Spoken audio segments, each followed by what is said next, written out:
ऐसी स्थिति आती है कि बस निराश होकर के उपासक अब क्या करें, अब क्या क्या हो सकता है, कोई मेरा नहीं, कोई, अरे कोई तो बोले कि मैं सही चल रहा हूं, कोई तो बोले ठीक हो, जिसको देखो वही प्रतिकूलता प्रतिकूलता। सभी भक्तों को राधे राधे।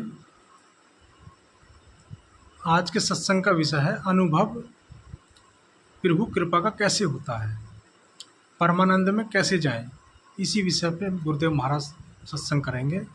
ध्यानपूर्वक सुनिए और अपना उद्धार कराइए। जय श्री राधे। राधे राधे।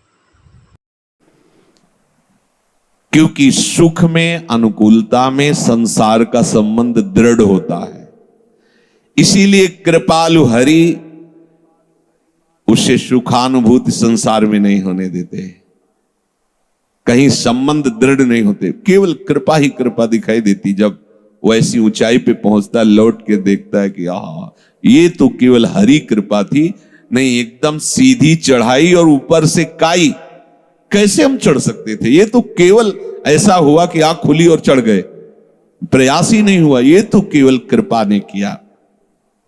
उस समय वो केवल प्रभु की मधुर मधुर कृपा का अनुभव करके रोता रहता है। जो उपासक कृपा पात्र होता है उसकी दशा इस रूप में पहुंचती है। सच्ची मानना,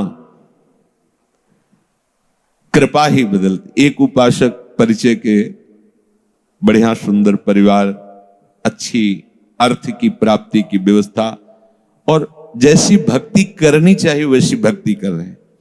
अब कृपा उदय हुई, जिनके द्वारा परिवार का पोषण और अर्थ व्यवस्था होती थी, भगवान ने उनको अपने पास बुलाया। अब जो भी वो धीरे धीरे सब छूटता चला गया। अब अखंड वृंदावनवासी बैरागी स्वरूप भजन परायण प्रगट में देखने में लगा सब उजड़ गया, लेकिन आंतरिक वृत्ति से देखो तो लगा सब संभल गया। प्रभु ने कृपा करके कैसा संभाला कि अब कोई रास्ता ही नहीं रह गया, एकमात्र प्रभु का रास्ता रह गया। तभी तुम परमानंद में जा सकते हो, जब प्रभु की कृपा ऐसे घेर लेती, दिखाई देता घेर लिया कृपा ने। अब रोते रहो या चिल्लाते रहो, तुम्हारे रोने चिल्लाने का कोई वहां फर्क नहीं पड़ता। अभी मोह ममता में हो सकता है आपको दुख लगे, लेकिन जब आप उस कृपा का परिचय प्राप्त करेंगे तो मधुर मधुर उनकी कृपा मूर्ति का अनुभव करके केवल रोते रहेंगे। इसलिए मैं तुम्हें कहता हूं, तुम कभी इस मार्ग में निराश मत होना। मैं तुम्हें सच्ची अनुभव की बात बताता हूं, प्रभु जिस पर कृपा करके ऐसी विषम परिस्थिति देते हैं उसके साथ रहते हैं। ये बात पकड़ लो। जब तुम्हें सब छोड़ रहे हो, प्रतिकूलता घेर रही हो, अव्यवस्था घेर रही हो, तो तुम आसपास अनुभव करना वो है, क्योंकि वो ऐसे में छोड़ नहीं सकता। जब वो इतना बड़ा कृपा करके हमारे साथ महामहिम कार्य कर रहा है, माया मुक्त करने, वो जानता है कि बहुत कमजोर हैं, लड़खड़ा जाएंगे, इसलिए वो साथ रहते हैं, हरि साथ रहते हैं। और वो धीरे धीरे कहते रहते, मैं तुम्हारे पास हूं, डरना मत। संत रूप में, गुरु रूप में, शास्त्र रूप में वो समझाते रहते, डरना मत, मैं तुम्हारे पास हूं। सच सच वो अपनी गोद में ले लेते हैं ऐसे उपासक को, वो अपने अंक में ले लेते हैं। जिसको जगत से निराशा मिली वो हरि की गोद में बैठ जाता है। तो बलिहारी है ना ऐसी निराशा की, ऐसे दुख की। अब हम कभी भूल न करें, धन की प्राप्ति, कीर्ति की प्राप्ति, जगत में सम्मान की सफलता, इसमें कभी भगवान की कृपा का अनुभव न करें, ना करें, आज्ञा दे रहे हैं। ठीक है, महाराज अम्बरीश अपने समस्त वैभव को स्वप्न तुल्य मानते थे, चरित्र में आया है। ठीक, उसका कोई महत्व तो नहीं होना चाहिए।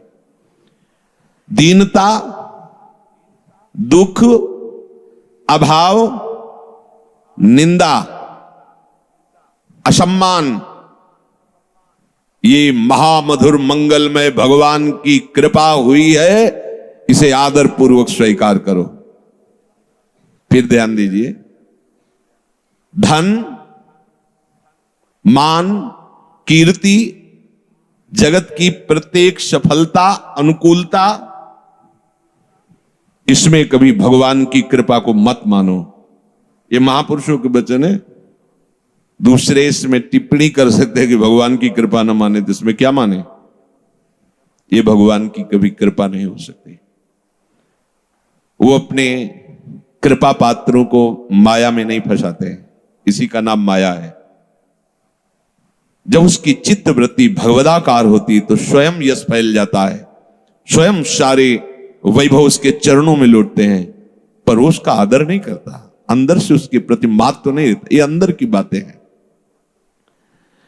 दीनता, दुख, अभाव, अकीर्ति, निंदा, असम्मान, मधुर मधुर मंगल में भगवान की कृपा हुई है, इसको स्वीकार करो। यह है भगवान की कृपा। अब बोलो, हमारे ऊपर भगवान की बड़ी कृपा है।